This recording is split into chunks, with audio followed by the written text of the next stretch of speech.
नमस्कार, four sides TV में मैं आशुतोष आपका स्वागत करता हूं। तो चुनावी तारीखों का ऐलान हो चुका है और सभी पार्टियां बड़े बड़े दावे कर रही हैं, लेकिन कई पार्टियां इस बीच ये आरोप भी लगा रही हैं कि 7 चरणों में होने वाले चुनाव का फायदा बीजेपी को होगा।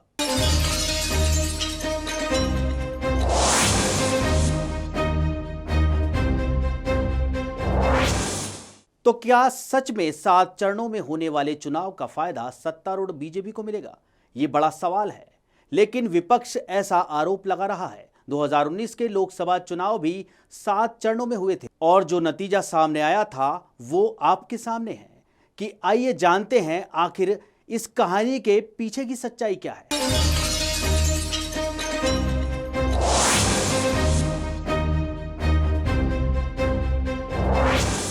राजस्थान और मध्य प्रदेश में आम चुनाव के लिए इस बार वोटिंग 2019 लोकसभा चुनाव की तुलना में पहले हो रही है। माना जा रहा है कि बीजेपी को इसका फायदा मिल सकता है और पार्टी राज्य में नवंबर में विधानसभा चुनाव में मिली जीत का फायदा आम चुनाव में भी उठा सकती है। राज्य के वोटरों में भी विधानसभा चुनाव में किए गए लोक लुभावन वादे पूरे करने का असर आम लोगों पर दिख सकता है। 2019 के आम चुनाव 7 चरणों में हुए थे। राजस्थान में वोटिंग चौथे और 5वें चरण में हुई थी। वहीं मध्य प्रदेश में चौथे से शुरू होकर 7वें चरण तक यानी 4 चरणों में चुनाव हुए थे।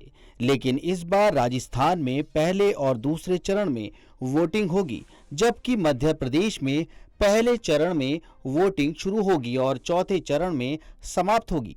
तेलंगाना में जहां कांग्रेस ने विधानसभा चुनाव में बड़ी जीत दर्ज की थी, वहां वोटिंग चौथे चरण में होगी, जबकि 2019 के लोकसभा चुनाव में यहां पहले चरण में ही वोटिंग हुई थी। अब ओडिशा का गणित भी समझ लीजिए। 2019 के आम चुनाव में ओडिशा में 4 चरणों में वोटिंग हुई थी। इस दौरान राज्य में पहले चरण से वोटिंग शुरू हुई थी, लेकिन इस बार के चुनाव में चौथे चरण से वोटिंग शुरू होगी। राज्य में बीजेपी सत्तारूढ़ बीजेडी के साथ गठबंधन के लिए बातचीत कर रही है।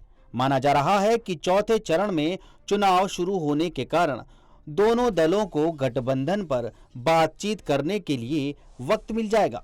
अब बात आंध्र प्रदेश की भी कर लेते हैं, जहां इस बार बीजेपी ने टीडीपी और जनसेना के साथ गठबंधन किया है। वहां तीसरे चरण में चुनाव होना है। 2019 के लोकसभा चुनाव में यहां पहले चरण में वोटिंग हुई थी।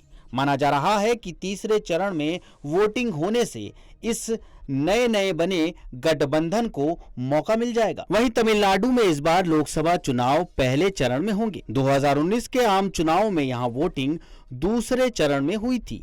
महाराष्ट्र में इस बार 5 चरण में वोटिंग होगी, जो पहले चरण से शुरू होगी। 2019 के लोकसभा चुनाव में राज्य में 4 चरणों में चुनाव हुए थे। 2024 का लोकसभा चुनाव 2019 के चुनाव की तुलना में 6 दिन ज्यादा लंबा है। अगर विपक्ष के हिसाब से देखा जाए तो 7 चरण में चुनाव होने से बीजेपी को फायदा मिल रहा है, लेकिन अब ये समय ही बताएगा कि क्या होगा।